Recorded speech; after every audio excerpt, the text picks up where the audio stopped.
نحمده ونصلي على رسوله الكريم أما بعد فأعوذ بالله من الشيطان الرجيم بسم الله الرحمن الرحيم رب اشرح لي صدري ويسر لي أمري واحلل عقدة من لساني يفقهوا قولي۔ حضرت موسیٰ علیہ السلام کا واقعہ، سورۃ الکہف آیت 60 سے۔ اعوذ باللہ من الشیطان الرجیم بسم اللہ الرحمن الرحیم۔ وَإِذْ قَالَ مُوسَىٰ لِفَتَاهُ لَا أَبْرَحُ حتی ابلغ مجمع البحرین او امضی حقوبا۔ ذرا ان کو وہ قصہ سناؤ جو موسیٰ علیہ السلام کو پیش آیا تھا جبکہ موسیٰ علیہ السلام نے اپنے خادم سے کہا تھا کہ میں اپنا سفر ختم نہ کروں گا جب تک کہ دونوں دریاؤں کے سنگم پر نہ پہنچ جاؤں۔ موسیٰ علیہ السلام ایک بار سپیچ دے رہے تھے کہ کسی نے سوال کیا۔ سوال کیا تھا کہ کیا آپ کسی ایسے شخص کو جانتے ہیں جو آپ سے زیادہ علم رکھتے ہوں؟ آپ سے بھی کوئی پوچھ سکتا ہے۔ موسیٰ علیہ السلام نے کہا میں تو نہیں جانتا، مجھے نہیں معلوم، اور واقعی ان کو نہیں پتا ہوگا۔ تب اللہ تعالیٰ نے ان کو وحی بھیجی کہ ہمارا ایک بندہ ہے خضر جو تجھ سے زیادہ علم رکھتا ہے۔ ایک سورۃ یوسف میں ہم نے پڑھا وَفَوْقَ كُلِّ ذِي عِلْمٍ عَلِيمٍ، ہر علم والے کے اوپر ایک اور علم والا ہوتا ہے جو اس سے زیادہ جانتا ہوتا ہے، اور سب سے بڑھ کر علم تو پھر اللہ ہی کا ہے۔ تو اللہ تعالیٰ کو چونکہ یہ بات پسند نہ آئی اور وحی کے ذریعے انہیں اطلاع کی کہ ہمارا ایک بندہ خضر جو تجھ سے بھی بڑا عالم ہے۔ موسیٰ علیہ السلام نے پوچھا یا اللہ اس سے میری ملاقات کیسے ہو سکتی؟ یعنی آپ دیکھیے کہ جب یہ پتا چلا کہ زیادہ جانتا ہے تو فوراً ان کو خیال ہے کہ میں اس سے مل کر کیسے سیکھوں۔ اگر ہم ہوتے کہتے ہیں ٹھیک ہے، اچھی بات ہے، یہ تھوڑے جیلس ہو جاتے، اچھا کوئی ہم سے بھی آگے نکل گیا۔ اللہ تعالیٰ نے فرمایا جہاں دونوں سمندر ملتے ہیں وہاں ہمارا وہ بندہ بھی ہوگا۔ نیز فرمایا کہ مچھلی ساتھ لے جاؤ، جہاں مچھلی تمہاری ٹوکری سے نکل کر غائب ہو جائے تو سمجھ لینا یہی وہ مقام ہے۔ کیونکہ آپ دیکھیے کہ سمندر کے کنارے چلتے چلتے عام طور پر درخت بھی نہیں ہوتے، کوئی اور نشان نہیں ہوتے، تو اللہ تعالیٰ نے ایک نشانی بھی ساتھ دے دی۔ چنانچہ انہوں نے مچھلی لی اور سفر شروع کر دیا۔ موسیٰ علیہ السلام علم کا کتنا شوق رکھتے ہیں، اس کے لیے کس طرح اپنے جذبات کا اظہار کرتے ہیں۔ انہوں نے اپنے خادم یوشع بن نون جو ان کے شاگرد تھے ان کو ساتھ لیا، جو نوجوان تھے، اور کہا کہ میں اپنا سفر ختم نہ کروں گا جب تک کہ دونوں دریاؤں کے سنگم پر نہ پہنچ جاؤں، جب تک منزل تک نہ پہنچ جاؤں میں چلتا ہی رہوں گا، او امضی حقبا، صدیوں چلتا رہوں گا۔ اس میں ہمارے لیے سبق ہے کہ ہمیں بھی سیکھنے کے لیے کبھی اپنا سفر ختم نہیں کرنا چاہیے۔ کبھی یہ نہیں سوچنا چاہیے کہ میں سب کچھ سیکھ چکا، اب اور سیکھنے کی کیا ضرورت ہے۔ بس جب وہ ان کے سنگم پر پہنچے، اور اسی طرح ایک اور بات یہ پتہ چلتی ہے کہ جب بھی ہمیں یہ احساس ہو، یہ پتہ چلے کہ کسی شخص کو ہم سے زیادہ نالج ہے تو اس سے سیکھنے میں کبھی بھی آر محسوس نہیں کرنی چاہیے۔ علم میں اضافہ وہ چیز ہے جس کی دعا نبی صلی اللہ علیہ وسلم کو بھی مانگنے کے لیے کہا گیا، وَقُلْ رَبِّ زِدْنِي عِلْمًا۔ بہرحال جب وہ ان کے سنگم پر پہنچے، یعنی دو دریاؤں کے سنگم پر، تو اپنی مچھلی سے غافل ہو گئے، خیال نہ رہا، اور وہ نکل کر اس طرح دریا میں چلی گئی جیسے کوئی سرنگ لگی ہو، یعنی نکلی ٹوکری سے اور سیدھی دریا کے اندر۔ شاگرد نے سوچا، کہا جاتا روایات میں آتا ہے کہ موسیٰ علیہ السلام شاید آرام کر رہے تھے، شاگرد نے سوچا کہ ابھی اٹھتے ہیں تو میں ان کو بتاتا ہوں، لیکن بھول گئے تو آگے چلنے لگے اٹھ کر۔ آگے جا کر موسیٰ علیہ السلام نے اپنے خادم سے کہا لاؤ ہمارا ناشتہ، آج کے سفر میں تو ہم بری طرح تھک گئے ہیں، کیونکہ ہیومن بینگ تھے، کبھی انسان اپنی تھکاوٹ کا اظہار کر دے تو کوئی برا نہیں۔ خادم نے کہا آپ نے دیکھا یہ کیا ہوا؟ جب ہم اس چٹان کے پاس ٹھہرے ہوئے تھے اس وقت مجھے مچھلی کا خیال نہ رہا، اور شیطان نے مجھ کو ایسا غافل کر دیا کہ میں اس کا ذکر کرنا آپ سے بھول گیا۔ مچھلی تو عجیب طریقے سے نکل کر دریا میں چلی گئی۔ موسیٰ علیہ السلام نے کہا اسی کی تو ہمیں تلاش تھی، وہی تو ہماری منزل تھی۔ چنانچہ وہ دونوں اپنے نقش قدم پر پھر واپس ہوئے۔ کسی بھی جگہ آپ جا رہے ہوں، آگے جا کے واپس آنا ایسا لگتا ہے جیسے سفر دگنا ہو گیا، لیکن پھر وہ چونکہ علم کا شوق تھا تو انہیں یہ سفر اپنے اوپر، اگرچہ وہ تھک چکے تھے لیکن ان کا جذبہ کم نہیں ہوا تھا، اور ان کا چلنے کا جو عزم تھا اس میں کمی نہیں آئی۔ واپس آئے، وہاں انہوں نے ہمارے بندوں میں سے ایک بندے کو پایا، یعنی خضر علیہ السلام، جسے ہم نے اپنی رحمت سے نوازا تھا اور اپنی طرف سے ایک خاص علم عطا کیا تھا جو سب کے پاس نہیں ہوتا مگر یہ کہ اللہ کسی کو دینا چاہے۔ موسیٰ علیہ السلام نے کہا قال له موسیٰ هل اتبعک علی ان تعلمنی مما علمت رشدا، کیا میں آپ کے ساتھ رہ سکتا ہوں تاکہ آپ مجھے بھی اس دانش کی تعلیم دے جو آپ کو سکھائی گئی، جو خاص علم اللہ نے آپ کو دیا، کیا آپ مجھے سکھائیں گے؟ اس نے جواب دیا انک لن تستطیع معی صبرا، آپ میرے ساتھ صبر نہیں کر سکتے، کیونکہ علم حاصل کرنے کے لیے بہت زیادہ صبر چاہیے ہوتا ہے، اور جس چیز کی آپ کو خبر نہ ہو آخر آپ اس پر صبر کر بھی کیسے سکتے ہیں؟ موسیٰ علیہ السلام نے کہا انشاءاللہ آپ مجھے صابر پائیں گے اور میں کسی معاملے میں آپ کی نافرمانی نہ کروں گا۔ کیسا استاد اور کیسا شاگرد، کیا بہترین اخلاق ہے استاد کا کہ پہلے کہا کہ یہ جو میرے پاس علم ہے اس کو سیکھنا بڑا مشکل ہے، اس کے لیے زیادہ صبر چاہیے، اور پھر شاگرد کی رعایت کرتے ہوئے کہا کہ تمہارا بھی قصور نہیں، کیونکہ انسان کی یہ نیچر ہے کہ جس چیز کا اسے پتہ نہ ہو اس پر وہ صبر نہیں کر پاتا۔ لیکن موسیٰ علیہ السلام کیا کہتے ہیں؟ آپ مجھے صابر پائیں گے، اپنی ولنگنس شو کرتے ہیں، اپنے ڈٹرمینیشن ظاہر کرتے ہیں۔ تو اس سے یہ بھی پتہ چلتا ہے کہ اگر کبھی استاد کسی وجہ سے یہ کہہ دے کہ آپ یہ نہیں سیکھ سکتے تو ہمت نہیں ہارنی چاہیے، کوشش کرتے رہنا چاہیے، یعنی ہمیشہ ہوپ فل رہے، کبھی یہ نہ سوچے یہ ہوگا نہیں، یہ کر نہیں سکتے، یہ کیا ہوگا، یہ کیسے، نہیں، سب کچھ ہوگا۔ شیطان کا کام ہوتا ہے مایوس کرنا۔ جب انسان ارادہ کر لیتا ہے نا، نیت کر لیتا ہے، تو اللہ تعالیٰ راستے بھی آسان کر دیتا ہے۔ موسیٰ علیہ السلام نے کہا انشاءاللہ آپ مجھے صابر پائیں گے اور میں کسی معاملے میں آپ کی نافرمانی نہ کروں گا۔ سیکھنے کے لیے یہ بھی ضروری ہوتا ہے کہ استاد جس طریقے پر سکھانا چاہے یا جو کرنے کو کہے وہ انسان کرتا بھی چلا جائے، کیونکہ وہ اپنے تجربے کی بنا پر کچھ چیزیں ایسی بتاتا ہے جو بعض اوقات شاگردوں کو پتہ نہیں ہوتی اور انہیں مشکل نظر آتا ہے۔ تو استاد نے ایک شرط لگا دی، کہا اچھا اگر آپ میرے ساتھ چلتے ہیں تو مجھ سے کوئی بات نہ پوچھیں، نو کوشچن، جب تک کہ میں خود اس کا آپ سے ذکر نہ کروں۔ اس سے یہ پتہ چلتا ہے کہ سکھانے والے کے پاس آزادی بھی ہونی چاہیے، چوائس ہونی چاہیے کہ وہ جو سکھانا چاہتا ہے اور جس طریقے پر سکھانا چاہتا ہے اور جس چیز کو وہ افیکٹو پاتا ہے اس کو استعمال کر سکے۔ اب وہ دونوں روانہ ہوئے۔ یہ کلاس روم میں سیکھنا نہیں ہے، یہ پریکٹیکل لائف میں سیکھنا ہے، یہ ایک ٹرپ ہے، اسٹڈی ٹرپ ہے، راہ چلتے ہوئے سیکھ رہے ہیں۔ عام طور پر جب ہم علم سیکھنے سکھانے کی بات کرتے ہیں تو ہمیں صرف ایک ٹپیکل کلاس روم یاد آتا ہے، اس میں انسان انفارمیشن تو پاس کر دیتا ہے ایک دوسرے کو، لیکن تجربہ اور حکمت اور وزڈم کلاس روم کے باہر ملتی ہے انسان کو۔ جب عملی زندگی میں انسان مختلف سچویشنز کے مطابق صحیح رویہ اختیار کرتا ہے یا استاد کچھ چیزیں کر کے دکھاتا ہے۔ اب وہ دونوں روانہ ہوئے، یہاں تک کہ جب وہ کشتی میں سوار ہو گئے تو اس شخص نے کشتی میں شگاف ڈال دیا، خضر نے کشتی میں سوراخ کر دیا۔ موسیٰ علیہ السلام نے کہا آپ نے اس میں شگاف ڈال دیا تاکہ سب کشتی والوں کو ڈبو دیں، انہوں سے صبر نہیں ہوا، کیونکہ آپ دیکھیں کہ سمندر میں ہوں، کشتی پہ بیٹھے ہوں اور کوئی کشتی میں سوراخ کرے تو آپ میں سے کس کا کیا ری ایکشن ہوگا؟ کیا اس سے کم جو موسیٰ علیہ السلام کا تھا؟ کیونکہ اس میں سب کی جان کا خطرہ تھا، تو چپ نہیں رہے۔ اس پر خضر نے کیا کہا؟ قال الم اقل انک لن تستطیع معی صبرا، کہ تم صبر نہیں کر سکتے؟ موسیٰ علیہ السلام فوراً عاجزی کے ساتھ پورے ہمبل ہو کے کہتے ہیں لا تؤاخذنی بما نسیت ولا ترہقنی من امری عسرا، بھول چوک پہ مجھے نہ پکڑیے، میں بھول گیا تھا، I'm sorry، میرے معاملے میں آپ ذرا سختی سے کام نہ لیں۔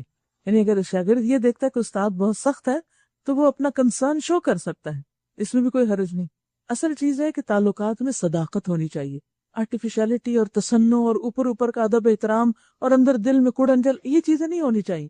صاف سینے صاف دل کے ساتھ انسان کو ایک دوسرے کے ساتھ معاملہ کرنا چاہیے، اور علم میں دلوں کی صفائی یہ بہت ضروری ہوتی ہے۔ اگر آپ کو استاد کی کسی بات سے اتفاق نہیں یا کوئی طریقہ ٹھیک نہیں یا کوئی بات سمجھ نہیں آ رہی تو سر نہیں ہلانا چاہیے ایسی، کیونکہ یہ احترام نہیں ہے کہ نہ بھی سمجھ آئے تو پھر بھی کہ ہاں آ گئی سمجھ۔ پھر وہ دونوں چلے، فانطلقا، یہاں تک کہ ان کو ایک لڑکا ملا اور اس شخص نے اسے قتل کر دیا۔ پہلے تو کشتی ڈبونے لگے تھے، اب بچے کو مار دیا۔ موسیٰ علیہ السلام نے کہا آپ نے ایک بے گناہ کی جان لے لی، حالانکہ اس نے کسی کا خون نہیں کیا تھا، کیونکہ ان کو یہ فیل جسٹیفائڈ نہیں تھا۔ کہ یہ کیسے؟ اگر آپ کے سامنے کوئی کسی کو قتل کرے اور آپ ایک متقی پرہیزگار انسان ہیں تو آپ کا ری ایکشن کیا ہوگا؟ ہاں ٹھیک ہے، کر دیا، استاد ہے، کر دیا۔ نہیں، کسی کے استاد ہونے سے کوئی کام جو خلاف شریعت ہو اور وہ کر رہا ہو یا اس کو ریکمینڈ کر رہا ہو تو آپ اس پر آرام سے نہیں بیٹھ سکتے، چاہے والدین ہو، چاہے استاد ہو، چاہے کوئی بھی بزرگ ہو۔ اگر وہ کوئی ایسی حرکت کر رہے ہیں جو دین کے خلاف جاتی ہے تو ان کو بھی بتایا جا سکتا ہے اور بتانا چاہیے۔ موسیٰ علیہ السلام کو چونکہ شریعت ملی تھی، وہ اپنے اعتبار سے اپنا فرض پورا کر رہے ہیں، لیکن چونکہ وہ سالہ سال سے نبی ہیں، لوگوں کو بتانے والے ہیں، اب اس وقت وہ شاگرد کی حیثیت میں ہے۔ تو بعض اوقات آپ نے دیکھا ہوگا کہ جو لوگ خود پڑھے لکھے ہوتے ہیں جب وہ کسی مجلس میں بیٹھتے ہیں کچھ سیکھنے سننے کے لیے تو عموماً وہ کچھ نہ کچھ ضرور اپنی رائے کا اظہار کرتے ہیں، اور کرنا بھی چاہیے۔ 16واں پارہ، اس نے کہا میں نے تم سے کہا نہ تھا کہ تم میرے ساتھ صبر نہیں کر سکتے؟ موسیٰ علیہ السلام نے کہا اس کے بعد اگر میں آپ سے کچھ پوچھوں تو آپ مجھے ساتھ نہ رکھیے۔ نبی صلی اللہ علیہ وسلم نے فرمایا کہ رحم اللہ موسیٰ، اللہ موسیٰ علیہ السلام پر رحم فرمائے، اگر وہ یہ نہ کہتے تو ہم اور بھی بہت سی باتیں جانتے، یعنی کچھ اور واقعات بھی سامنے ہوتے۔ کچھ اور بھی سیکھنے کو ملتا. تو انہوں نے کہہ دیا کہ اب تیسرا چانس ہے، 2 چانس مل چکے تھے، اب یہ لاسٹ چانس تھا، لیجیے اب تو میری طرف سے آپ کو عذر مل گیا. پھر وہ آگے چلے یہاں تک کہ ایک بستی میں پہنچے اور وہاں کے لوگوں سے کھانا مانگا، مگر انہوں نے ان دونوں کی ضیافت سے انکار کر دیا. وہاں انہوں نے ایک دیوار دیکھی جو گرا چاہتی تھی. اس شخص نے اس دیوار کو پھر قائم کر دیا، دیوار بنا دی ان لوگوں کی جنہوں نے کھانا نہیں دیا اور جن کا کوئی قصور نہیں تھا، بظاہر ان کو نقصان دیا. موسیٰ علیہ السلام نے کہا اگر آپ چاہتے تو اس کام کی اجرت لے سکتے تھے. اب یہ اعتراض تو نہیں کیا، مشورہ ہی دیا تھا. اس نے کہا بس میرا تمہارا ساتھ ختم ہوا، میں نے کہا تھا نا کہ کوئی بات نہیں کرنا. اب میں تمہیں ان باتوں کی حقیقت بتاتا ہوں جن پر تم صبر نہ کر سکے. اس کشتی کا معاملہ یہ ہے کہ وہ چند غریب آدمیوں کی تھی جو دریا میں محنت مزدوری کرتے تھے. میں نے چاہا کہ اسے عیبدار کر دوں، کیونکہ آگے ایک ایسے بادشاہ کا علاقہ تھا جو ہر کشتی کو زبردستی چھین رہا تھا. تو ڈر کیا تھا کہ ان یتیموں کی، مسکینوں کی جو کشتی ہے وہ چھن جائے گی، لیکن اگر اس میں سوراخ ہوگا تو بادشاہ اس کو اگنور کر دے گا اور اس طرح کشتی بچ جائے گی. رہا وہ لڑکا تو اس کے والدین مومن تھے. ہمیں اندیشہ ہوا کہ یہ لڑکا اپنی سرکشی اور کفر سے ان کو تنگ کرے گا، اس لیے ہم نے چاہا کہ ان کا رب اس کے بدلے ان کو ایسی اولاد دے جو اخلاق میں بھی بہتر ہو اور جس سے صلہ رحمی بھی زیادہ متوقع ہو. مفسرین نے اس کی تفسیر میں کہا ہے کہ ان والدین کو لڑکے کے بعد لڑکی دی گئی، یعنی ابدلا بالجاریہ، لڑکی ملی ان کو. اب آپ دیکھیں کہ لڑکی جو ہوتی ہے وہ عام طور پر لڑکے کے مقابلے میں زیادہ صلہ رحمی کرتی، رشتوں کو زیادہ جوڑتی، ماں باپ کی زیادہ کیئر کرتی ہے. یہ بعض اوقات خاندانوں کو بنانے اور بگاڑنے میں اس کا ایک بہت بڑا ہاتھ ہوتا ہے. مرد حضرات جو ہوتے ہیں وہ عام طور پر اتنی تفصیلات نہیں جانتے، خاندان میں کون کون ہے، کس کو کیا دینا ہے لینا ہے، کون بیمار ہے، کس کا حال پوچھنا ہے، یہ کام کون کرتی؟ عورتیں کرتی. لیکن عموماً لڑکی کی پیدائش کو کچھ اچھی بات نہیں سمجھا جاتا. نبی صلی اللہ علیہ وسلم نے فرمایا لا تکرہوا البنات، لڑکیوں سے نفرت نہ کرو، فإنہن المونسات الغالیات، کیونکہ وہ محبت کرنے والی ہوتی ہیں، انس رکھنے والی ہوتی ہیں، قیمتی ہوتی ہیں، ویلیوبل ہوتی ہیں. غالیات، غالیہ کہتے ہیں قیمتی چیز کو. تو بات یہ ہے کہ بیٹے کا اپنا کام ہوتا ہے اور بیٹی کا اپنا. تو ہم نے چاہا کہ ان کا رب اس کے بدلے ان کو ایسی اولاد دے جو اخلاق میں بھی اس سے بہتر ہو اور جس سے صلہ رحمی بھی زیادہ متوقع ہو. عموماً کیا ہوتا ہے کہ بیٹا اگر فوت ہو جائے اور اس کے بعد بیٹی ہو جائے تو لوگ کس قدر غمگین ہوتے ہیں.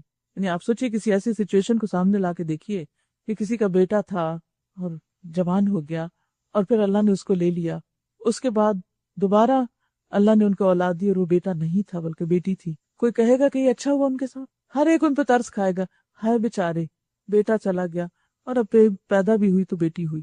یا کسی کے اگر 2 بیٹیاں اور وہ توقع لگائے ہوئے کہ بیٹا ہوگا تو تیسری پھر بیٹی ہو جائے، ہارٹ بریکنگ نیوز کہ بڑا ہی ظلم ہو گیا. عموماً گھروں کے اندر ایک مردنی سی افسردگی سی چھا جاتی، لیکن یہ نہیں معلوم ہوتا کہ وہ بیٹی بیٹے کے مقابلے میں کتنی خیر و برکت کا باعث ہو اور آپ کے لیے کتنی کیئرنگ اور آپ کے لیے کتنا بڑا صدقہ جاریہ ہو سکتی. تو بہرحال یہ جتنے بھی واقعات ہوئے ان سب کے پیچھے ایک حکمت تھی. اور اس دیوار کا معاملہ یہ ہے کہ یہ 2 یتیم لڑکوں کی ہے جو اس شہر میں رہتے ہیں. اس دیوار کے نیچے ان بچوں کے لیے ایک خزانہ مدفون ہے اور ان کا باپ ایک نیک آدمی تھا، وہ خود فوت ہو چکا، خود فوت ہو گیا، بچے یتیم تھے، خزانہ باپ نے چھوڑا ان کے لیے. اب دیوار گرنے لگی تھی تو خزانہ بھی ایکسپوز ہو جاتا اور بچے ابھی بڑے نہیں تھے تو اس کو سنبھال نہیں سکتے تھے، حفاظت نہیں کر سکتے تھے. اس لیے تمہارے رب نے چاہا کہ یہ دونوں بچے بالغ ہوں اور اپنا خزانہ نکال لیں. یہ تمہارے رب کی رحمت کی بنا پر کیا گیا ہے، میں نے کچھ اپنے اختیار سے نہیں کر دیا. یہ ہے حقیقت ان باتوں کی جن پر تم صبر نہ کر سکے. اس پورے قصے میں بہت کچھ ہے، لیکن اگر آج ہم اپنے لیے صرف صبر کا لفظ لے لیں اور صبر کا طریقہ سوچ لیں کہ کیسے صبر کیا جاتا ہے ان باتوں پر جو ہماری مرضی کے خلاف واقع ہوں، وہ چیزیں جو ہمیں سخت ناگوار ہوں، ہم کچھ پلان کریں اور ہو کچھ اور جائے، ہم اپنے لیے کچھ چاہیں اور ملے کچھ اور. عموماً صبر کب ہوتا ہے، صبر کیوں نہیں ہوتا؟ وہی جو خضر علیہ السلام نے بتا دیا کہ جن باتوں کی حقیقت تم نہیں جانتے کہ یہ کیوں ہوئی. بہت سے واقعات ہماری زندگی میں ایسے ہوتے ہیں جو ہمارے لیے بہت تکلیف دہ ہوتے ہیں کیونکہ ہمیں پتہ نہیں ہوتا کہ اس کے پیچھے حکمت کیا ہے. جبکہ خضر علیہ السلام آخر میں آ کے کیا فرما رہے ہیں؟ یہ تمہارے رب کی رحمت کی بنا پر کیا گیا ہے. رحمت من ربک وما فعلتہ عن امری، یہ سب کچھ میں نے اپنی مرضی سے نہیں کیا، اللہ کا امر تھا، اذن تھا، اس وجہ سے اس نے مجھے حکم دیا کہ میں ایسا کروں اور میں نے کیا. اس کائنات میں ہر طرف اللہ کے فرشتے گھوم پھر رہے ہیں اور اللہ کے حکم سے وہ بہت سے معاملات کی تدبیر کر رہے ہیں. کہیں کوئی چیز سامنے آتی، کہیں کوئی چیز فائدہ مند نظر آتی ہے ہمیں، کہیں کوئی چیز نقصان دہ نظر آتی ہے. پیچھے بھی ہم نے پڑھا کہ عسیٰ ان تکرہوا شیئا ویجعل اللہ فیہ خیرا کثیرا، ہو سکتا ہے ایک چیز تمہیں سخت ناگوار ہو، ناپسند ہو، اپنے ایک آفت مصیبت اور بوجھ نظر آ رہی ہو، لیکن اللہ اسی میں تمہارے لیے بہت بڑی خیر کر دے۔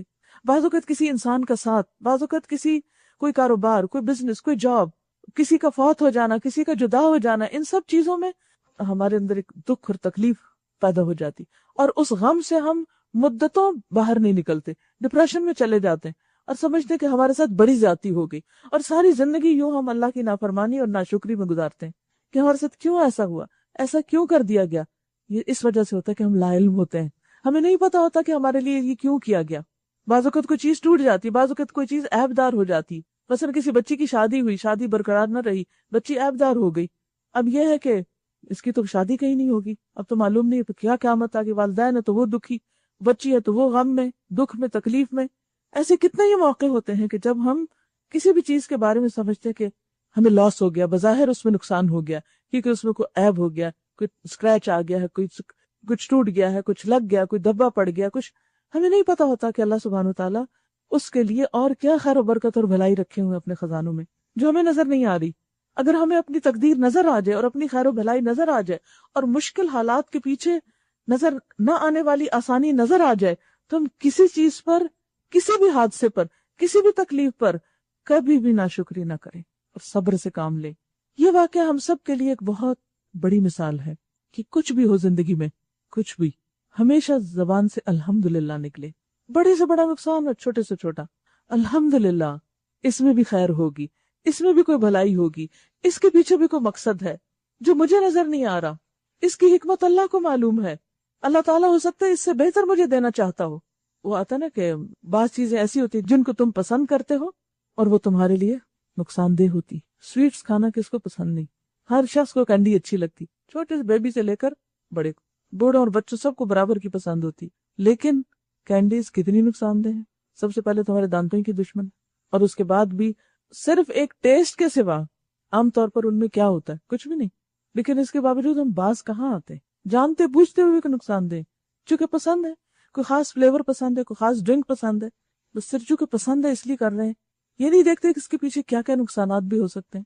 تو صبر صرف وہ کر سکتا ہے جو اللہ کے علم پر یقین رکھتا ہو، جو اللہ کے فیصلوں پر اعتماد کرتا ہو، اطمینان رکھتا ہو، جو تقدیر کو ایکسپٹ کر لے کہ اللہ نے اس شخص کو میرے لیے لکھا تھا، اس کا ساتھ اللہ نے میرے لیے لکھا تھا۔ کیونکہ بعض اوقات ایسا ہوتا ہے نا کہ آپ کو زندگی میں کسی انسان کے ساتھ واسطہ پڑتا ہے تو آپ کہتے ہیں کہ کہاں سے یہ پلے پڑ گیا، چلیے بیوی کو تو کوئی نکال سکتا ہے، بچے کے لیے کیا کر سکتے ہیں، آپ اپنے بچے کو تو اٹھا کے نہیں کہیں پھینک سکتے، لیکن اللہ جانتا ہے کہ اس نے یہ اسپیشل بچہ آپ کو کیوں دیا ہے، اللہ کو پتا ہے، ہمیں نہیں پتا۔ لہٰذا جب کبھی دل میں شیطان وسوسہ ڈالنے لگے، پریشان کرنے لگے، دکھی کرنے لگے، تو فوراً کہیں کہ میرا رب زیادہ جانتا ہے اور وہ 70 ماؤں سے بڑھ کے پیار کرنے والا، وہ ضرور مجھے کچھ اس سے سکھانا چاہتا ہے۔ تو ساری آپ کی توجہ، فوکس، انرجی کس پہ لگ جائے گی؟ اس لیسن پہ، اس سبق میں جو اس کے پیچھے ہوگی۔ اسی طرح کوئی فائدے کی چیز ہاتھ سے چلی جائے تو آپ یہ سمجھے کہ وہ میرے لیے فائدہ مند نہ ہوگی، اللہ جانتا ہے اور میں نہیں جانتی۔ وَيَسْأَلُونَكَ عَنْ ذِي الْقَرْنَيْنِ قُلْ سَأَتْلُو عَلَيْكُمْ مِنْهُ ذِكْرًا۔ اور اے محمد صلی اللہ علیہ وسلم، یہ لوگ تم سے ذوالقرنین کے بارے میں پوچھتے ہیں، ان سے کہو اس کا کچھ حال میں تم کو سناتا ہوں۔ کہا جاتا ہے کہ ایرانی بادشاہ سائرس یا خسرو جو تھا اس کا ذکر ہے۔ اِنَّا مَكَّنَّا لَهُ فِي الْأَرْضِ، ہم نے اس کو زمین میں اقتدار عطا کر رکھا تھا۔ وَآتَيْنَاهُ مِنْ كُلِّ شَيْءٍ سَبَبًا، اور اسے ہر قسم کے اسباب اور وسائل بخشے تھے۔ فَأَتْبَعَ سَبَبًا، تو اس نے ان وسائل کو استعمال کیا، ان کی پیروی کی، یعنی ان کو کام میں لگایا۔ وسائل ہم میں سے بہت سے لوگوں کو ملے ہوتے ہیں، لوگ ریسورسفل ہوتے ہیں، لیکن عموماً کیا ہوتا ہے کہ وہ ریسورسز بند کے بند ہی رہتے ہیں، ان کو ہم استعمال نہیں کرتے۔ بڑی بڑی لائبریریاں گھر میں بنا لیتے ہیں، کبھی توفیق نہیں ہوتی کتاب اٹھا کے دیکھیں۔ اسی طرح اور نعمتیں بھی ہوتی ہیں، آس پاس چیزیں بکھری ہوئی ہوتی، لیکن ہم استعمال نہیں کرتے۔ کامیابی اس دنیا میں اللہ نے اس کے لیے رکھی ہے جو ریسورسز کو استعمال کرے، ورنہ بہترین سے بہترین مشینری، قیمتی سے قیمتی اکوپمنٹ، اگر آپ اس کا استعمال نہیں کر رہے تو وہ آپ کے لیے لوہے کے چند پرزوں یا کاغذوں کے ڈھیر کے علاوہ کچھ نہیں۔ ذوالقرنین کامیاب ترین بادشاہ تھا جس کا ذکر اللہ نے قرآن میں کیا ہے۔ راز کیا ہے اس کی کامیابی کا؟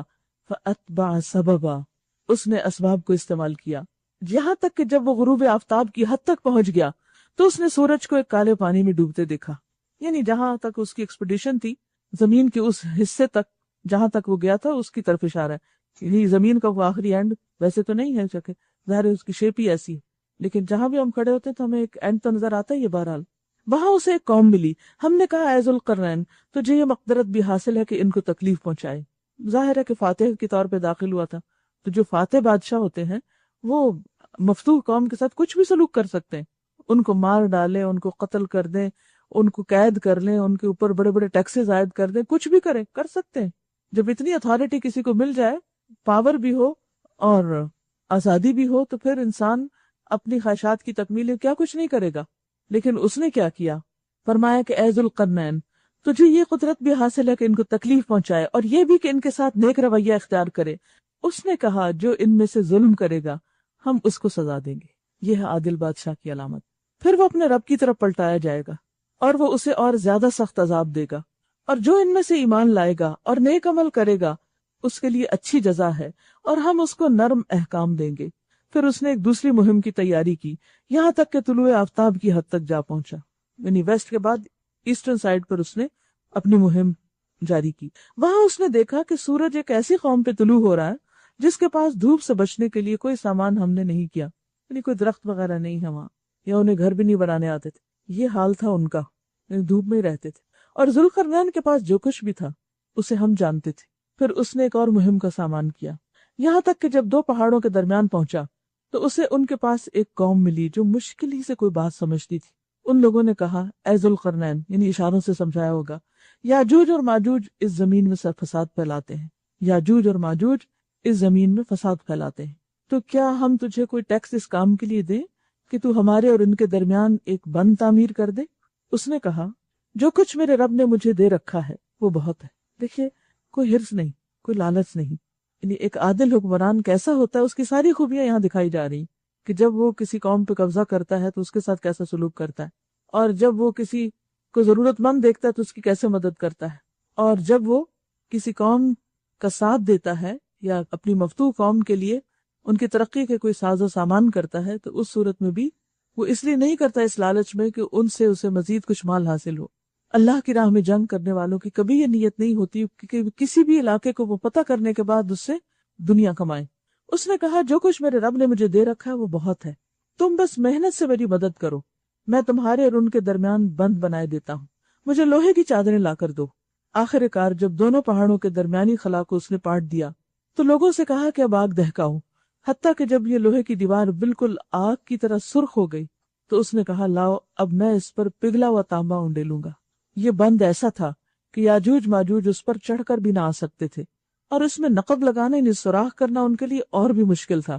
ذوالقرنین نے کہا یہ میرے رب کی رحمت ہے، مگر جب میرے رب کے وعدے کا وقت آئے گا تو وہ اس کو پیوند خاک کر دے گا، اور میرے رب کے وعدے کا وقت یعنی آخرت کے وعدے کا وقت برحق ہے کہ وہ ضرور آئے گا، اور آخرت آنے سے پہلے یاجوج ماجوج دوبارہ یہاں سے نکل آئیں گے جہاں پر وہ قید کیے گئے. یاجوج ماجوج کے بارے میں بھی بہت سی باتیں پائی جاتی ہیں، لیکن اصل بات یہ کہ ہمیں صرف اتنی بات پر ہی یقین کرنا چاہیے کہ جو ہمیں قرآن مجید سے یا سنت رسول صلی اللہ علیہ وسلم سے پتہ چلتی ہے. اور وہ کیا ہے کہ وہ دو قومیں تھیں، ایک یاجوج اور ایک ماجوج. ایک خاص علاقے میں رہتی تھی جو ایسٹرن سائڈ پہ تھا اور بہت فسادی قومیں تھی، دوسری قوموں پہ جا کے یلغار کرتی، لوٹ مار مچاتی. تو ذوالقرنین نے اس علاقے میں جہاں وہ قوم رہتی تھی، اور لگتا ہی ہے کہ جیسے چاروں طرف سے پہاڑی علاقے میں بند تھی ایک طرح سے، جو ان کا اصل مسکن تھا، تو اس کے وہ راستہ جس سے وہ نکل کر دوسری قوموں میں جا کے یلغار کرتی تھی اس کو انہوں نے بند کر دیا، لوہے اور پیتل کے ساتھ رسٹ فری کر دیا اور مضبوط کر دیا کہ وہ وہاں سے نہ نکلیں. لیکن ہوگا کیا کہ جب قیامت قریب آئے گی تو یاجوج ماجوج اس دیوار کو توڑ کر باہر آ جائیں گے، اور پھر احادیث سے پتہ چلتا ہے کہ زمین پر بہت بڑے پیمانے پر تباہی ہوگی، سارے دریاؤں کا پانی پی جائیں گے اور بہت زیادہ فساد کریں گے. یہاں تک یہ بات تو یاجوج ماجوج سے متعلق، لیکن اوور آل جو اس پورے واقعے سے ہمیں سبق ملتا ہے وہ کیا ہے کہ اگر انسان دنیا میں کامیابی سے زندگی بسر کرنا چاہتا ہے تو وہ اپنی صلاحیتوں سے اور اپنے آس پاس پائے جانے والے ریسورسز سے بھرپور فائدہ اٹھائے. زندگی میں کوئی مقصد ہو اور اس کے لیے پورے وسائل استعمال کرے، بھرپور طریقے سے اس کو آگے لے کے بڑھے. یہاں آپ دیکھیے کہ اللہ سبحانہ تعالیٰ اس بادشاہ کی تعریف کر رہے ہیں جبکہ وہ بادشاہ ایک ایکسپیڈیشن کے بعد دوسری پہ جا رہا ہے، تھک کے بیٹھ نہیں گیا، بس اتنا ہی کافی ہے، کم ہمت ہی نہیں. اور پھر اس کے جانے کا مقصد کیا تھا؟ دنیا میں لوگوں کی مدد کرنا، کیونکہ اللہ نے اس کو ریسورسز دے رکھے تھے اور دوسری قوموں کے پاس ریسورسز نہیں تھے۔ آج آپ دیکھیے دنیا میں کیا ہو رہا ہے، جن قوموں کے پاس ریسورسز ہیں وہ دوسری قوموں پہ الغار کرتی ہیں تاکہ ان کے بھی ریسورسز لے آئیں۔ یہ بہت بڑا فرق ہے۔ جنگیں تو ہر دور میں ہوتی رہی، ایک قوم جب طاقتور ہو جاتی تو دوسری قوم پر حملہ آور ہو جاتی، لیکن اسلام اس کے بارے میں کیا بتاتا ہے؟ قرآن نے اس بارے میں کیا تعلیم دی ہے کہ جس کے پاس بھی طاقت ہو جائے زیادہ وہ اس کی مدد کرے، جس کے پاس طاقت نہیں ہے کمزور کی مدد کرے۔ جس کے پاس مال زیادہ ہو جائے، اسلام کیا سکھاتا ہے؟ وہ کیا کرے؟ دوسرے کے ساتھ شیئر کرے، دوسروں تک اس کو لے جائے۔ جس کے پاس علم زیادہ ہو جائے، یہ نہیں کہ صرف یہی دعا کرتے ربی زدنی علما اور میرا ہی زیادہ ہوتا جائے، بلکہ اس کو وہ کیا کرے؟ دوسروں کے ساتھ شیئر کرے، کیونکہ اللہ کی زمین پر اللہ کی مخلوق کے کنبہ ہے اللہ کا، اور اللہ تعالیٰ ہم بندوں سے کیا چاہتا ہے کہ ایک طرف ہم اس کی عبادت کریں اور دوسری طرف ہم اس کے بندوں کی خیرخواہی کریں، ان کے کام آنے والے بنے، بیکار نہ ہو، بے مقصد نہ ہو، ہماری زندگی با مقصد ہو۔ اور زندگی کا مقصد آپ اس کو مزید خانوں میں بانٹ سکتے ہیں، لیکن بہت بڑا مقصد ہمارا اللہ کی عبادت کے بعد کیا ہونا چاہیے کہ میں کس طرح بندوں کے فائدے کا بن جاؤں۔ میرے اندر اللہ نے وہ کون سی قوت رکھی ہے جو دوسروں کے اندر نہیں ہے۔ تو یہ جو ذوالقرنین کا واقعہ ہے یہ ہمیں سکھاتا ہے کہ ذوالقرنین نے اپنی قوتوں کو، اپنے اسباب کو، اپنی ٹیکنالوجی کو، کیونکہ یہ لوہے اور پیتل کی دیوار بنانا جو تھا وہ بھرپور قسم کی ٹیکنالوجی ہے، کوئی معمولی سا کام نہیں ہے، یعنی وہ پورا فن ہے کہ جس سے لوہے کی چادریں بنتی ہیں اور پھر پیتل کو پگھلایا جاتا ہے اور پھر اس طرح اس کی کوٹنگ ہوتی ہے اس کے اوپر۔ اب دیکھیں برتنوں کے اوپر ہلکا سا کلی کرواتے تھے، جب آپ نے دیکھا ہوگا کہ اس کے اوپر تھوڑا سا بھی کروم چڑھاتے تو کس طرح جی کتنا اس کو تپاتے اور کیا کچھ کرتے۔ تو انہوں نے کیا کیا؟ اپنے علم، اسباب، جسمانی طاقت، فوجی طاقت اور ٹیکنالوجی، ان ساری چیزوں کے ساتھ انسانیت کی بھلائی کے کام کیے۔ ہم دیکھیے کہ ہمارے پاس اس میں سے کون سی چیز ہے؟ کیا ہمارے پاس ذہن اللہ نے اچھا دیا، مال دیا، علم دیا، ٹیکنالوجی ہے؟ کیا ہے؟ کون سی چیز ایسی ہے، کون سا ہنر ایسا ہے جس کے ذریعے آپ دوسروں کو فائدہ پہنچا سکتے؟ اور اگر ہے اور استعمال نہیں کر رہے تو سب سے بڑے مجرم ہیں، یا ہے اور استعمال کر رہے ہیں اور غلط راستے میں کر رہے تو بھی جرم ہے۔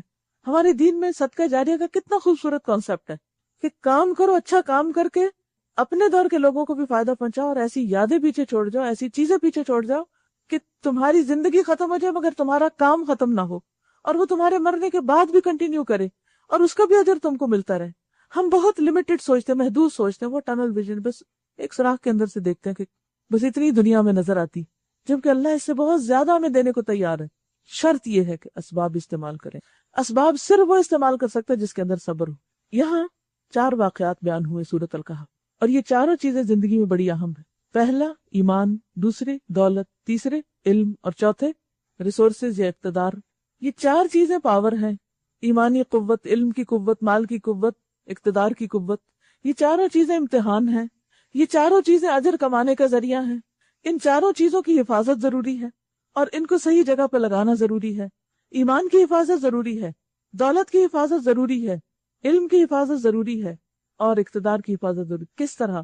ایمان کی حفاظت کہ اسے شرک سے پاک رکھا جائے، مال کی حفاظت کہ اس میں شرک نہ ہو، اللہ کی مرضی کے مطابق استعمال ہو، علم کی حفاظت کہ اس کو پا کر تکبر نہ آئے، صاحب علم صاحب صبر ہوتا ہے، اور اقتدار کی قوت کہ اس کو پا کر انسان دوسروں پہ ظلم نہ ڈھانے لگے۔ تو اس پوری صورت کے اندر یہ 4 چیزیں، 4 بڑی طاقتیں جو آپ کو ملی ہیں، ان کے استعمال کا اور ان کے ساتھ کس طرح کا معاملہ ہونا چاہیے وہ طریقہ آپ کو سکھا دیا گیا۔ مزید ڈیٹیل جانے کے لیے تفصیلی تفسیریں آپ پڑھ سکتے ہیں، سن سکتے ہیں، لیکن لیسن یہی ہے۔ مقصد زندگی کیا ہونا چاہیے کہ ایمان ایسا ہو کہ جو فیول کی طرح کام کرے، دولت ایسی ہو کہ جو خیر اور بھلائی کے کاموں میں ایمان کے ساتھ استعمال ہو، علم ایسا ہو جس کے پیچھے تقوی ہو، صبر ہو، اور بندگان خدا کی بھلائی کے لیے استعمال ہو، ٹیکنالوجی اور ریسورسز اور اتھارٹی ایسی ہو کہ جس سے سارے فوائد سمیٹنے کی بجائے انسانوں کو فوائد دینے والے بن جائیں۔ یہ آپ سوچ سکتے ہیں کہ آپ کے پاس کیا ہے دینے کو، بانٹنے کو، فائدہ اٹھانے کو، تاکہ فائدہ پہنچا سکیں، کیونکہ یہ سب کچھ ایک محدود وقت کے لیے، محدود مدت کے لیے، اور بہت جلد اس کو چھوڑ کے جانا ہے، اور آگے آخرت انتظار کر رہی ہے۔ اور اس روز ہم لوگوں کو چھوڑ دیں گے سمندر کی موجوں کی طرح، ایک دوسرے سے گتھم گتھا ہوں، کوئی ادھر آ رہا ہے، کوئی ادھر جا رہا ہے، اور سور پھونک دیا جائے گا اور ہم سب انسانوں کو ایک ساتھ جمع کریں گے. عدل جبھی ہو سکتا ہے کہ سارے ایک جگہ حاضر ہوں. اور وہ دن ہوگا جب ہم جہنم کو کافروں کے سامنے لائیں گے، ان کافروں کے سامنے جو میری نصیحت کی طرف سے اندھے بنے ہوئے تھے اور کچھ سننے کے لیے تیار ہی نہ تھے. نصیحت نہ دیکھتے تھے، نہ عبرت پکڑتے تھے، اور نہ ہی کچھ بات سننا چاہتے تھے. کیونکہ آپ نے دیکھا ہوگا کہ لوگوں کے اندر اس بات پہ بہت ری ایکشن ہوتا ہے کہ ہمیں کچھ سناؤ مت بتاؤ، مت ٹیچ کرو، ہم خود ہی پڑھ لیں گے. ہمیں بھی اللہ نے عقل دی ہے، ہم پڑھ سکتے ہیں قرآن تو بہت آسان ہے، خود ہی سمجھ لیں گے. لیکن بات یہ ہے کہ قرآن میں جتنی دفعہ بھی قرآن کے سیکھنے کی بات ہوئی ہے وہ سنانے کی بات، یتلو علیہم کی بات ہوئی ہے. اللہ سبحانہ تعالیٰ نے صرف کتاب نہیں بھیجی، پیغمبر بھی بھیجا ہے تاکہ وہ لوگوں کو پڑھ کے سنائے. اور صرف یہ پیغمبری کی ذمہ داری نہیں، بعد کے لوگوں کی ذمہ داری بھی ہے، ازواج مطہرات خواتین کی ذمہ داری بھی ہے. وَاذْكُرْنَ مَا يُتْلَى فِي بُيُوتِكُنَّ مِنْ کتاب اللہ والحکمہ، بیان کرو اس کو جو تمہارے گھروں میں پڑھا جاتا ہے. یعنی نبی صلی اللہ علیہ وسلم جو قرآن گھر میں تمہیں پڑھ کے سناتے ہیں، اب تمہارا یہ کام نہیں کہ اس علم کو لو اور پھر بیٹھ جاؤ، بلکہ اس کو آگے بیان کرو، اس کا ذکر کرو، اس کا چرچا کرو، اللہ کی کتاب اور حکمت کی باتوں کا. تو بات یہ ہے کہ انسان کو اللہ نے کتاب بھیجی تاکہ اس کو سمجھا جائے اور سنا جائے اور سن کے سمجھا جائے. لیکن اگر انسان دنیا کے سارے علوم حاصل کر رہا ہے، سب کچھ پڑھا اور اس کو پس پوچھ ڈالا ہوا ہے، کل کریں گے، بعد میں کریں گے، پھر کریں گے، تو یہ تو آسان ہے، پھر ہو جائے گا، ابھی ذرا میں زندگی کے مشکل کام کر لوں، تو وہ وقت کب آئے گا؟ تو کیا یہ لوگ جنہوں نے کفر کا طریقہ اختیار کیا ہے یہ خیال کرتے ہیں کہ مجھے چھوڑ کر میرے بندوں کو اپنا کارساز بنا لیں؟ ہم نے ایسے کافروں کی ضیافت کے لیے جہنم تیار کر رکھی ہے. قُلْ هَلْ نُنَبِّئُكُمْ بِالْأَخْسَرِينَ أَعْمَالًا، اخسرین. اے محمد صلی اللہ علیہ وسلم ان سے کہو کیا ہم تمہیں بتائیں کہ اپنے اعمال میں سب سے زیادہ ناکام اور نامراد لوگ کون ہیں؟ گھاٹے میں کون ہے؟ وہ کہ دنیا کی زندگی میں جن کی ساری جد و جہد راہ راست سے بھٹکی رہی، ضل سعیہم فی الحیات الدنیا، جن کی کوششیں گم ہو گئیں، گمراہی پہ لگی رہیں، اور وہ سمجھتے رہے کہ وہ سب کچھ ٹھیک کر رہے ہیں. یہ ہے سب سے بڑا خسارہ کہ انسان غلط کرتے ہوئے اپنے آپ کو ٹھیک کہے. یہ وہ لوگ ہیں جنہوں نے اپنے رب کی آیات کو ماننے سے انکار کیا اور اس کے حضور پیشی کا یقین نہ کیا، اس لیے ان کے سارے اعمال ضائع ہو گئے. قیامت کے روز ہم انہیں کوئی وزن نہ دیں گے، قیامت کے روز ہم انہیں کوئی وزن نہ دیں گے. گویا انسان اگر اس دنیا میں رہتے ہوئے آخرت کے لیے کام نہیں کرتا اور صرف دنیا کے لیے کر رہا ہے تو آخرت میں اس کا کوئی صلہ نہ پائے گا. کام نظر تو آئیں گے مگر ان کا وزن کچھ نہ ہوگا. جیسے کوئی تصویر دیکھ رہا ہو، 3D دیکھ رہا ہو، لیکن آپ اس کو دیکھنا چاہیں، چھونا چاہیں تو کچھ بھی نہیں. تو ان کے اعمال بھی بظاہر بڑے خوبصورت ہیں، بڑے زبردست ہیں، دیکھنے کے لائق ہیں، بڑی بڑی ترقیاں اور کامیابیاں ہیں، لیکن آخرت میں اس کا کچھ بھی فائدہ نہیں، کیونکہ وہ سب کچھ دنیا میں ہی گم ہو گیا. ان کی جزا جہنم ہے اس کفر کے بدلے جو انہوں نے کیا اور اس مذاق کی پاداش میں جو وہ میری آیات اور میرے رسولوں کے ساتھ کرتے رہے.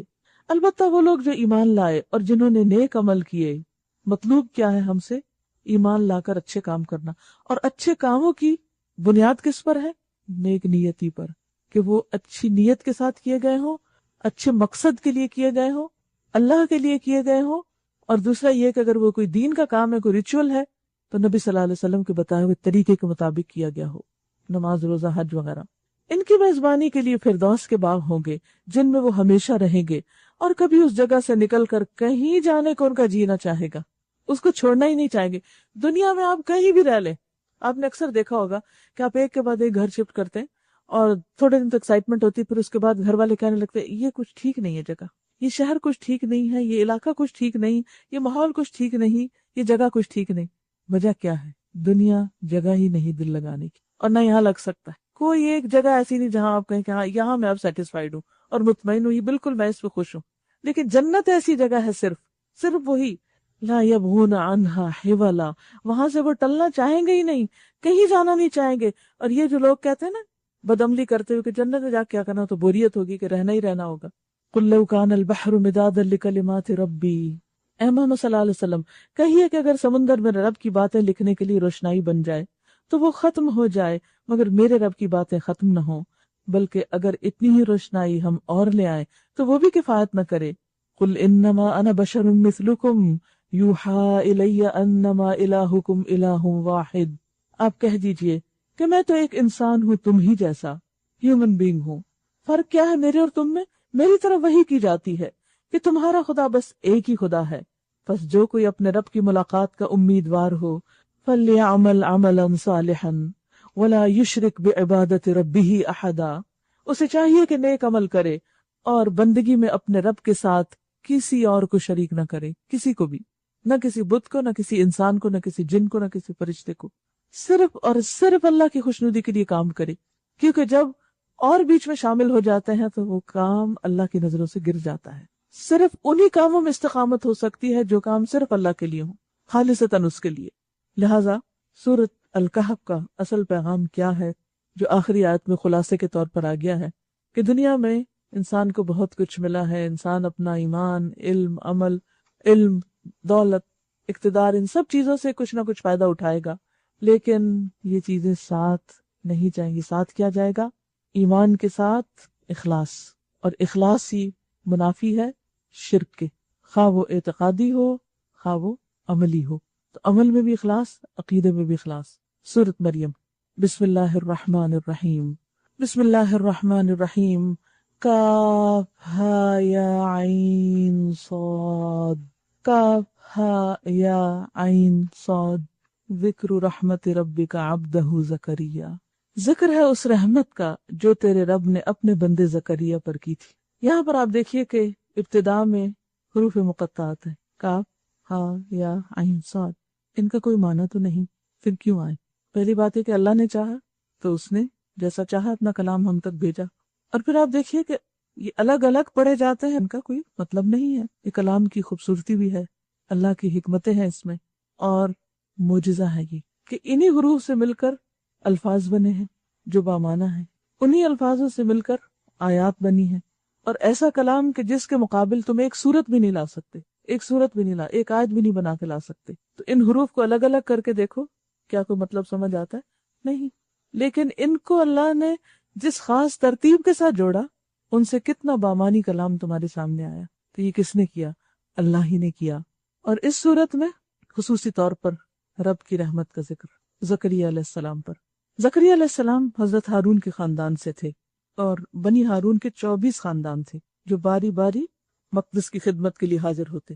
انہی میں سے ایک خاندان ابیہ تھا جس کے سردار زکریا علیہ السلام تھے۔ زکریا علیہ السلام کی اولاد نہیں تھی، اتفاق سے انہیں حضرت مریم کا کفیل بنایا گیا جو ان کی بھانجی لگتی تھی ایک طرح سے۔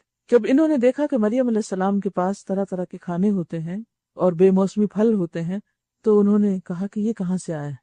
تو مریم علیہ السلام کہنے لگی کہ اللہ کی طرف سے۔ تو انہیں خیال آیا کہ میں بھی کیوں نہ اللہ سے مانگوں، جو اللہ مریم کو بے موسم پھل دے سکتا ہے وہ مجھے بے موسم اولاد بھی دے سکتا ہے۔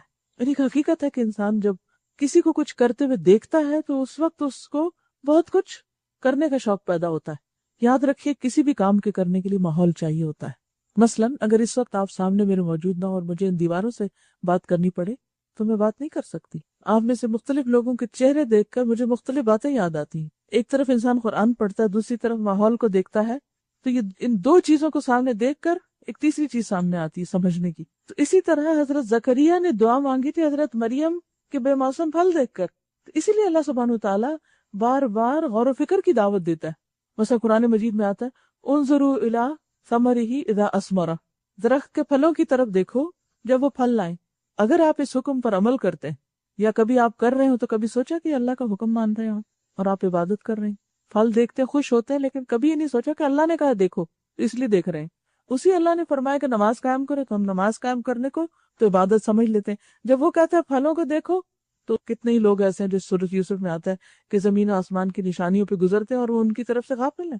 تقویٰ کیا ہے؟ شعور کی زندگی بسر کرنا۔ کوئی بھی کام کرتے ہوئے یہ سوچنا کیوں کر رہا ہوں، اس کا مقصد کیا ہے؟ تو مقصد یہ ہے کہ جب انسان مختلف چیزوں کو دیکھتا ہے، اللہ کی نعمتوں کو دیکھتا ہے، اچھی کمپنی میں ہوتا ہے، تو یقینی طور پر اس کا ایمان اور تقویٰ بڑھتا ہے، اس میں اضافہ ہوتا ہے، اور وہ خیر اور بھلائی کے کاموں میں آگے جاتا ہے۔ زکریا علیہ السلام جو ایک عرصے سے دعائیں مانگ رہے تھے، لیکن دعاؤں میں وہ جذبہ نہیں تھا جو اس موقع پر جذبہ آیا تو دعا سن لی گئی۔ ایسا ہوتا نا، ہم ایک دعا مانگ رہے تھے بے دلی سے، یا اللہ یہ دے دے، وہ دے دے، وہ دے دے، لیکن جب ہم کسی ایسے کو دیکھتے ہیں جس کو وہ چیز ملی ہوتی ہے تو ہمارا دل ہل جاتا ہے، اچھا اس کے پاس ہے، میں بھی اللہ سے مانگتا ہوں۔ پھر جو آپ مانگتے ہیں تو وہ مانگنا کچھ اور ہوتا ہے۔ یہاں ذکر رحمت ربک عبدہ زکریا، اللہ نے اپنے بندے زکریا پر رحمت کر دی۔ کب؟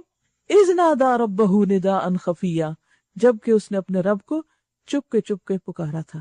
اب آپ دیکھیے کہ چاہے آپ بندوں کے بیچ میں بیٹھے ہوں اور آپ کو کوئی خیال آ جائے، کوئی چیز نظر آ جائے، تو آپ یہ تھوڑی انتظار کریں گے اچھا گھر جا کے مصلی بچھا کے دعا کریں گے۔ آپ وہیں چپ کے پکار سکتے ہیں، تڑپ کے پکار سکتے ہیں، دل میں رو کے پکار سکتے ہیں اپنے رب کو۔ کوئی معلوم نہیں وہی وقت قبولیت کا وقت ہو اور دعا سن لی جائے۔ تو نیکی میں کبھی بھی دیر نہیں کرنی چاہیے۔ یعنی واقعہ جو بیان ہو رہا ہے حضرت زکریا کا، اس میں ہمارے لیے سبق ہے کہ ہم غور سے اس شخصیت کو دیکھیں کہ انہوں نے کیا کیا، کیسے کیا کہ ان کے ساتھ اتنا بڑا میریکل ہوا، کہ بالکل انہونی سی بات ہے۔ طب کی تاریخ میں یہ ایک بہت ہی ان یوزول کیس ہے کہ اس عمر میں کسی کو اولاد ملے، جس میں حضرت زکریا کو ملی، اس میریکل۔ قال رب انی وہن العظم منی واشتعل الرأس شیبا، یہ بھی اللہ کی رحمت کو جوش میں لانے کا ذریعہ ہے۔ اپنی خستہ حالی کو بیان کیا، یہ نہیں کہا اللہ میں نبی ہوں۔ کہا جاتا ہے کہ ان کا کام ہیکل میں بخور جلانا بھی تھا، یعنی کہ اور کام بھی کرتے تھے، بندوں کو سکھاتے بھی تھے، پڑھاتے بھی تھے اور بخور بھی جلاتے تھے۔ اب انہوں نے یہ نہیں کہا دیکھیں یار اب میں کیسی کیسی نیکیاں کرتا ہوں، کیسی کیسی خدمتیں کرتا ہوں۔ اس وقت وہ کیا کہتے کہ یار اب میں تو بڑا خستہ حال ہوں، کیونکہ اللہ کو اپنے اس بندے پہ پیار آتا ہے کہ جو اپنے اندر عاجزی پاتا ہے اور اس عاجزی کا اظہار بھی کرتا ہے۔ کہا انی وہن العظم منی، یا اللہ میرا حال کیا ہو گیا ہے، میں انتہائی بوڑھا ہو چکا ہوں، میری ہڈیاں گھل گئی ہیں، سر بڑھاپے سے بڑا کٹھا ہے، لیکن میری امید ختم نہیں ہوئی۔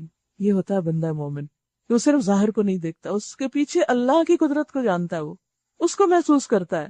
اے پروردگار میں کبھی تجھ سے مانگ کر نامراد نہیں رہا۔ حالانکہ آپ دیکھیں اتنا عرصہ دعا قبول نہیں ہوئی، پھر بھی یہ نہیں کہتے تو نے اتنا عرصہ سے سنی نہیں، اب تو سن لے۔ ایک ہوتا ہے منفی طریقے سے کام کرنا اور ایک ہوتا ہے مثبت طریقے سے اپنی عاجزی کا اظہار نیکیوں کی بجائے، اور دوسری طرف اللہ کی رحمتوں کی بات اور اس کی قدرت کی بات۔ پھر آپ دیکھیے کہ اولاد کیوں مانگتے ہیں، صرف اپنی ذات کے لیے نہیں، کہتے ہیں مجھے اپنے پیچھے اپنے بھائی بندوں کی برائیوں کا خوف ہے کہ میرے بعد میرے دین کے کام میں وارث کون ہوگا، میرے لیے صدقہ جاریہ کون ہوگا، تیرے بندوں کی اصلاح کون کرے گا۔ ہم بیٹوں کی تمنا کیوں کرتے ہیں، ہم دنیا کیوں مانگتے ہیں؟ تاکہ ہماری دنیا اور بن سکے، ہمیں دنیا کی اور ترقیاں مل جائیں۔ لیکن یہاں اللہ کے بندوں کو آپ دیکھیے کہ وہ اپنے پیچھے اپنی اولاد کے لیے بھی وہی چاہتے ہیں۔ حقیقت یہ ہے کہ کوئی بھی شخص کسی کام اور کسی مشن میں سچا نہیں ہو سکتا جب تک اپنی اولاد کو بھی اس میں انوالو نہ کرے۔ کیوں؟ کیونکہ انسان اپنی اولاد کے لیے دی بیسٹ چاہتا ہے، دی بیسٹ۔ اور دی بیسٹ کیا ہوتا ہے؟ جس کو وہ اپنے خیال میں ہر چیز سے بہتر سمجھتا ہے۔ اور ہر ماں باپ کیا چاہتے ہیں؟ اپنی اولاد کو سب سے بہترین دینا۔ تو اب جو کچھ آپ اپنی اولاد کو دے رہے ہیں، اس کا مطلب کیا؟ یہ اس چیز کی گواہی ہے کہ آپ کو خود بھی وہی چیز سب سے زیادہ پسند ہے۔ تو جو کام وہ خود کر رہے تھے، انہوں نے کیا چاہا کہ اللہ ان کو اولاد دے تو وہ بھی وہی کام کرے۔ تو کہتے ہیں اور میری بیوی بانجھ ہے، تو مجھے اپنے فضل خاص سے ایک وارث عطا کر دے جو میرا وارث بھی ہو اور آل یعقوب کی میراث بھی پائے، یعنی بنی اسرائیل کی۔ اور اے پروردگار اس کو ایک پسندیدہ انسان بنا، وجعلہ رب رضیہ، تو اس سے راضی ہو جا۔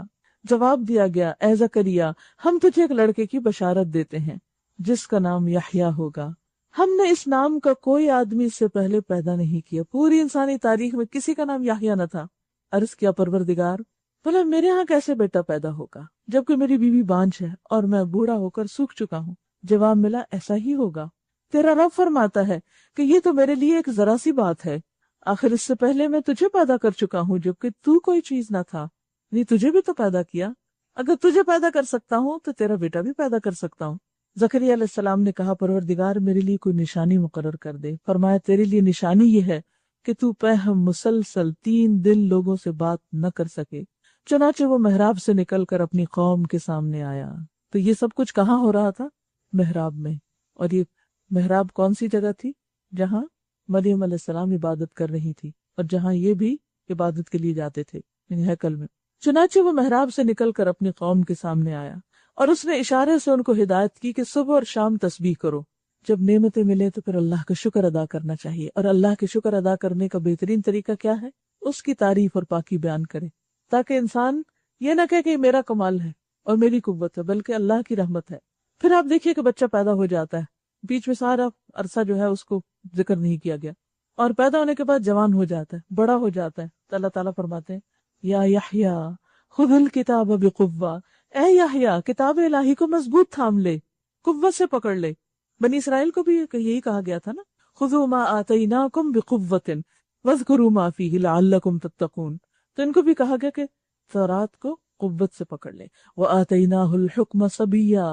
اور ہم نے بچپن ہی میں اسے حکم سے نوازا تھا، حکمت سے، قوت فیصلہ سے. کیونکہ حکم کے کئی معنی، یہ معاملات میں صحیح رائے قائم کرنے کی صلاحیت، صحیح بات سمجھنے کی قوت، یعنی بچپن سے ہی وہ صحیح فیصلے کر پاتے تھے. بعض روایات میں آتا ہے کہ ایک دفعہ وہ کہیں جا رہے تھے کہ کچھ بچے راستے میں ملے، تو انہوں نے اس سے کہا یحییٰ علیہ السلام سے کہ آؤ ہم سب مل کے کھیلتے ہیں. تو انہوں نے کہا کہ ہمیں کھیلنے کے لیے پیدا نہیں کیا گیا. کون بچہ یہ کہہ سکتا ہے کہ ہمیں کھیلنے کے لیے پیدا نہیں کیا گیا؟ تو بچے بڑے بھی ہو جاتے ہیں تو ان کا دل یہی چاہتا ہے کہ گیمز ہو اور ہم ہو. وَحَنَانًا مِن لَدُنَّا. اور اپنی طرف سے اس کو نرم دلی، وزکوٰۃ اور پاکیزگی عطا کی. وَكَانَ تَقِيًّا. اور وہ بڑا پرہیزگار تھا، متقی تھا، ان کے پاس تقوی تھا. وَبَرًّا بِوَالِدَيْهِ. اور وہ اپنے والدین کا حق شناس تھا. وَلَمْ يَكُنْ جَبَّارًا عَصِيًّا.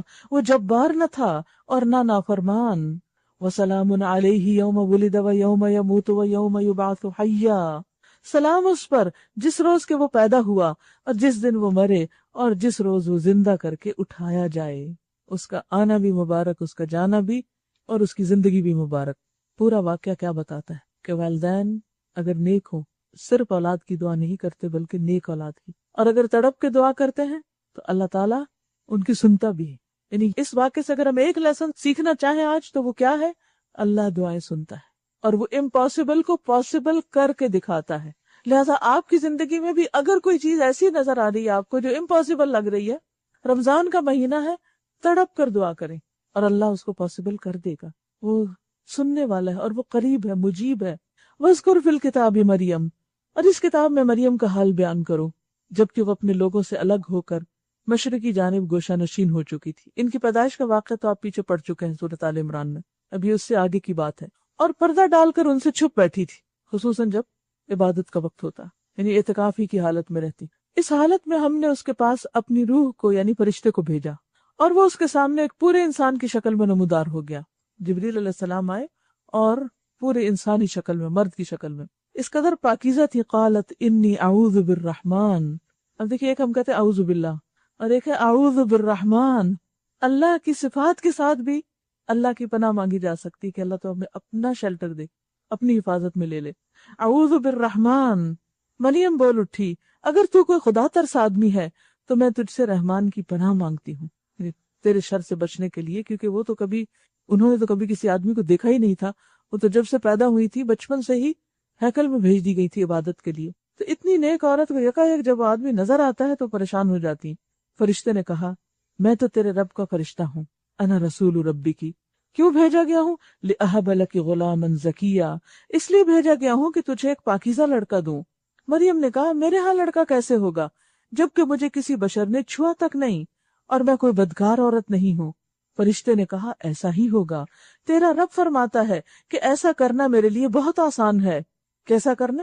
امپاسبل کو پاسبل کرنا، کہ بغیر باپ کے بھی بیٹا پیدا کرنا. دیکھیے یہ حیرت انگیز واقعات ہمارے ایمان رش کہہ سکتے ہیں آپ ان کو، ایمان میں اضافے کے لیے ہیں کہ اچھا اتنی بڑی پاور ہے اللہ کی، اتنی بڑی قوت ہے. ہم ہر وقت اسباب میں بھی کھوئے رہتے ہیں، کیونکہ جب پیچھے اسباب استعمال کرنے کے لیے کہا نا سورۃ کہف کے آخر میں، تو پھر انسان کیا ہوتا ہے، ایک چیز پڑھ لیتا نا اسی میں کھو جاتا اور ان پہ بھروسہ کرنے لگتا ہے. اللہ تعالیٰ کیا سکھانا چاہتے ہیں کہ اسباب استعمال کرو مگر بھروسہ مجھ پہ کرو، ان کاموں میں بھی جن کے لیے تمہارے پاس اسباب ہیں اور ان کاموں میں بھی جن کے لیے تمہارے پاس اسباب ہیں ہی کوئی نہیں. بڑھاپے میں اولاد، بغیر باپ کے بیٹا، انسان یقین نہیں کر سکتا، لیکن تاریخ اس پر گواہ ہے، ایسا ہوا. اٹ از پاسبل، مگر کب؟ جب اللہ چاہے. اصل قوت اس کی ہے. فرشتے نے کہا ایسا ہی ہوگا، تیرا رب فرماتا ہے کہ ایسا کرنا میرے لیے بہت آسان ہے، اور ہم یہ اس لیے کریں گے کہ اس لڑکے کو لوگوں کے لیے ایک نشانی بنائیں اور اپنی طرف سے ایک رحمت، اور یہ کام ہو کر رہنا ہے. فیصلہ ہو چکا ہے. مریم علیہ السلام کے لیے یہ چیز بہت بڑی آزمائش تھی، لیکن اللہ کے فیصلے کو قبول کر لیا. مریم کو اس بچے کا حمل رہ گیا. اب دیکھیے کہ ایسے کئی فیصلے ہم پر آ جاتے ہیں نا تقدیر کے، کہ اس چیز کو سنبھالنا ہے، اس کو اٹھانا ہے، یہ کرنا ہے، you have to do. ہم اس کے لیے کہتے ہیں ہم پریپیئرڈ نہیں. کیا مریم علیہ السلام پریپیئرڈ تھی؟ وہ انتظار میں تھی؟ نہیں، ان کا تو وہم و گمان میں بھی نہیں تھا. تو بعض اوقات کچھ چیزیں ایسی تھی جو ہمارے وہم و گمان میں نہیں ہوتی اور ہمارے سر پہ آ پڑتی، پھر ہم پریشان ہو جاتے ہیں کہ اب کیا کریں، یہ نہیں ہو سکتا. نہیں، اپنے اوپر نہیں بھروسہ کرو، اللہ پہ کرو. دیکھو کیسے کیسے راستے کھولے گا. صرف نیت کر لو کہ اللہ کا فیصلہ تو مجھے ایکسپٹڈ ہے. بہرحال مریم کو اس بچے کا حمل رہ گیا اور وہ اس کو لیے ہوئے دور کے مقام پہ چلی گئی، یعنی چھپ گئی۔ پھر زچگی کی تکلیف نے اسے کھجور کے درخت کے نیچے پہنچا دیا، کہنے لگی کاش میں اس سے پہلے ہی مر جاتی اور میرا نام و نشان نہ رہتا۔ یعنی اس قدر پریشان تھی، ایک تو جسمانی تکلیف کی وجہ سے، دوسری کہ یہ ایک ایسا بچہ ہے جس کا باپ کوئی نہیں تھی، ہوگا کیا، شکل کیسے دکھاؤں گی۔ فرشتے نے پائنتی سے اس کو پکار کر کہا غم نہ کر، اللہ تحزنی قد جعل ربک تحتک سریا، تیرے رب نے تیرے قدموں کے نیچے چشمہ رواں کر دیا، جیسے اسماعیل علیہ السلام کے قدموں کے نیچے چشمہ رواں ہو گیا تھا، تیرے لیے بھی یہاں چشمہ اللہ نے پیدا کر دیا ہے۔ قد جعل ربک تحتک سریا، اور ذرا اس درخت کے تنے کو ہلاؤ، پانی تو بھیج دیا، کا کھجور ذرا خود ہلاؤ۔ اس سے بھی کیا سبق ملتا ہے؟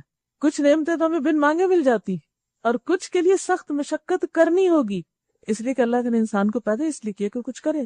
اور ویسے بھی یہ کہ اس مشقت کے ساتھ بچے کی پیدائش آسان تھی، وہ کائنڈ آف ایکسرسائز تھی، اور پھر یہ کہ بہترین گلوکوز فوراً ہی کھجور۔ غم نہ کر، تیرے رب نے تیرے نیچے ایک چشمہ رواں کر دیا ہے، اور تو ذرا اس درخت کے تنے کو ہلا، تیرے اوپر تر و تازہ کھجوریں ٹپک پڑیں گی، بس تو کھا اور پی اور اپنی آنکھیں ٹھنڈی کر۔ پہلے بھی بات ہوئی تھی نا کہ یہ دو چیزیں کھجور اور پانی ایسی ہیں کہ جن پر آپ گزارا کر سکتے، کچھ بھی نہ ہو کھانے کے لیے، لیکن ہمارا اس پر گزارا ہوتا نہیں، کیونکہ نفسیاتی طور پر ہم ایکسیپٹ نہیں کرتے۔ حالانکہ اگر آپ تجربہ کر کے دیکھیں، 2 روزے ایسے رکھیں جس میں کھجور پانی کے علاوہ کچھ نہ لیں تو ڈی ٹاکس کر لیں گے۔ بس تو کھا اور پی اور اپنی آنکھیں ٹھنڈی کر۔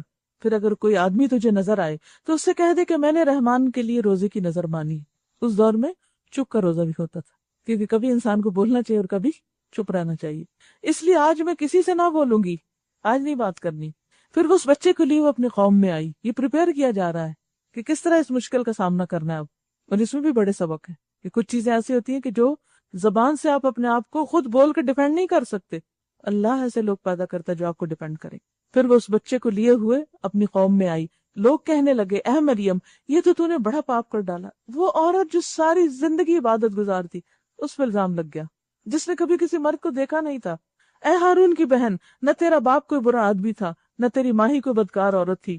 مریم نے بچے کی طرف اشارہ کر دیا۔ لوگوں نے کہا ہم اس سے کیا بات کریں گے جو گہوارے میں پڑا ہوا ایک بچہ ہے، بچے کو تو ویسے کوئی اہمیت نہیں دیتا یا اس کی بات کو کوئی امپورٹنس نہیں ہوتی۔ بچہ بول اٹھا، وہ نہیں بھی امپورٹنس دے رہے تھے تو بچہ خود ہی بول اٹھا۔